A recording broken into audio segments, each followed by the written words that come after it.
Hello and welcome back to Shelf Center. This is Bryce. Thank you so much for stopping by. Thanks for liking and subscribing. If this is something you end up enjoying. You never know. It could happen. Hey, this is the Midyear Freakout Tag. This is like 2 tags in the matter of like a couple weeks here. I haven't done tags in ages, but this is such a fun one. I always enjoy doing it when I do it. So I wanted to keep the dream alive for tags. But anyway, let's jump into the list, and you'll find the whole list down below in the description. Consider yourself tagged if you want to jump on with this fun tag. It gets into a lot of good, like, kind of a summary of the year so far, so it's been good. All right, first prompt.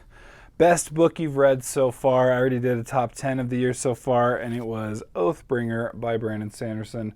Absolutely. There's just, I mean, it's hard not to read a chunker this big and not get so committed, but there are some contenders, as that list will show you if you want to go watch that. This one is so good. They're just, especially 3 books in with the chunkiness of them, you've really gotten to know these characters well, gotten to know the magic system. It's so cool. There's so much to it. It's like you kind of think you know by like book 1, and then book 3 I'm now going like, how does Sanderson like contain himself and not just want to like jump and like spew all of it? Here's everything. Like, here's what everybody can do. How cool is this? And just the way that he gets to it nice and slowly, enough that it makes sense, that it works in the world, and that it introduces characters, the plot, everything all at the same time. Anyway, there's plenty of pages to do that in. All right, best sequel that you've read so far. Sequel technically can mean anything after the first book. That's what I'm going with here, at least. The Republic of Thieves.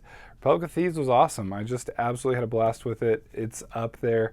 This is, what's funny is these last 2 considered some of my favorites I've read so far this year, but also my least favorite in their respective series. But again, barely. Just as terms of compared to each other, compared to all their books, they're just amazing. The punchiness, the great plotting, the fun of this book, all in here. Absolutely blast. All right, number 3, new release you haven't read yet but want to. This is actually 2 of them. System Collapse by Martha Wells. I wasn't sure. I was like, did that come out this year? I feel like it did. I'll have to go check. But I've been dying to read that, finish off the I'm all up to date except for that one on the Murderbot, and I absolutely love me some Murderbot. And the other one actually is Service Model by Adrian Tchaikovsky. Did just get this nice review copy from the publisher, and so I'm excited. Tor.com. So very much, and this would be my first Tchaikovsky, which probably not my last. I own like a ton of his books already, because this is what I do. It's so much easier to buy them. Number 4, most anticipated release for the second half of the year. Well, I just mentioned Stormlight Archive, so definitely Wind and Truth, book 5. I mean, everything seems to be on track. It's finished. It's in the hands of the publishers. That's where the focus is going to be for Sanderson. If anyone can do it, at least it'll be him. So we'll see. But I'm very excited. I'm on track. I'm going to get ready for it. That's the plan here, to read Rhythm of War here coming soon and get ready, and then Dawn Shard too, I think. Anyway, I got to keep up here. All right, biggest disappointment. I didn't even really mention this, but this is, I realized I'm going through, it's going to be Spider-Man Fake Red. Now, well done. It's a manga. It looked great. It's got some great villains in it. It's kind of in the name, and just the trope of when I come to Spider-Man, I want the powers, I want Spider-Man, and it's frustrated me when every single like franchise has to do some kind of thing where it's like, oh, we lost the powers, so it's so cheap. I was like, I want to see him using his powers. You can have someone who can battle him with his powers, and he has to think his way through and come up with a different way through or around it or whatever. But they just are gone. And this is one. It's not necessarily that. It's just that you're not even focused on Spider-Man. So it's really, that's the whole premise of the whole book, is that it's not Spider-Man, and you're like, okay. Anyway, it's still fun, but it was disappointing, to say the least. Biggest surprise, I just did my TBR, or my monthly update, and I mentioned this book. I'm sticking with it. Biggest surprise, Piranesi by Susanna Clarke. I didn't really know what to expect. I think that's part of why it's the surprise, because it's the whole book, and again, I don't want to go into anything. I've said it multiple times now that you're probably sick of me saying it, but I don't want to go into enough to give you a reason why, but just the book itself was a big surprise to me, and I was not ready for that. I had my expectations somewhere else, and in a good way. Biggest surprise in the best way. Favorite new author? Well, I realized I did some rereads this year, and I focused on a bunch of just kind of catch up a lot for the most part. So there really isn't a new author. I guess the newest is going to be Wick Welker. I haven't even read this book, but I did read St. Elspeth by Wick Welker, and it was awesome. And that was my second book by him, so I guess new enough. I'll call it. Well, we're close enough here. Will you forgive me, please? But anyway, Wick Welker's awesome, and I'm absolutely favorite, kind of a newer author to me, and absolutely already one of my favorites. Just going like straight up to the top here. Number 8, newest fictional crush. I'm going to go with Savine Danglokta of the Age of Madness trilogy. She is hard not to absolutely love. Her mind is so sharp. She's usually a lot of steps ahead of everyone. I want to get into spoilers, but what she does in one of the books, it's just so great. It's so epic, and just standing up to a bully so well. It's just so good. Anyway, absolutely, just you fall in love with her mind, and she's supposed to also be a beauty. So there you go. All right, newest favorite character, number 9. I kind of cheated. I went with 2.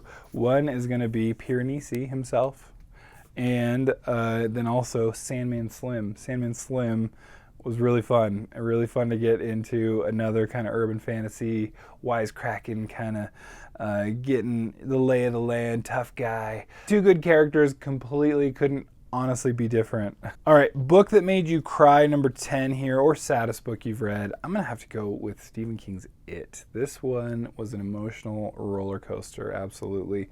I mean, from just the traumas that these kids had to go through, not just from a monster like It, but from their own families. And I guess, anyway, I don't want to go into spoilers, but it's tragic, and you become so attached to these kids, and then they're the adults, and you're just attached to them as a character, each one of them in the Losers Club, and you can't help but be so attached and then suffer with them. All right, number 11, book that made you happy. I'm going to go with More Than a Vampire by J.R. Carroll. It just made me happy. It was so cool. It was so fun.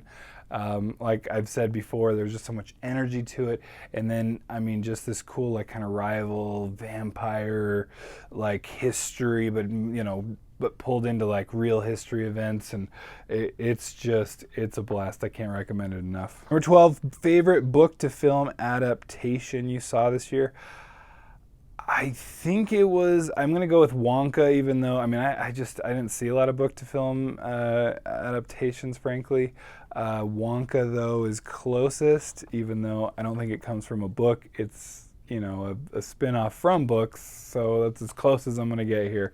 And I loved it. I thought it was great. I thought it was magical. I thought it was so much fun. All right, and then number 13, favorite video you have made so far this year might be my huge book haul video that I did. That was like so many books, so many audiobooks mainly. I had a lot of people going, I'm going to take it as not making fun of me, but it probably was.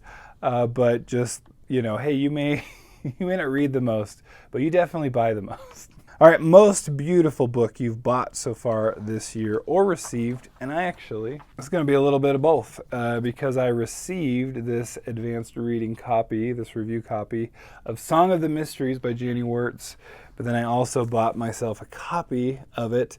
I actually also have confirmation that this did make it to the giveaway winner. And then the other one I don't know, because I also got Curse of the Mistwraith for somebody as a giveaway winner.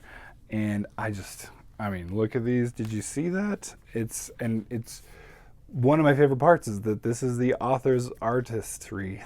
This is the author's illustration here for the cover. The cover artwork is the author. The words inside are the author. It is just, that talent is amazing, and I love how vibrant this is. It's just, it pops, and I love it. Did I say I love it? All right, 15 books. What books do you need to read by the end of the year? Well, there's a lot of them. First of all, I did mention trying to catch up on Stormlight Archive. So Rhythm of War, Dawn Shard are on there. Service Model, I mentioned already, is on there. A Sail by Ian Cameron Esselmont, I already mentioned. System Collapse is on there.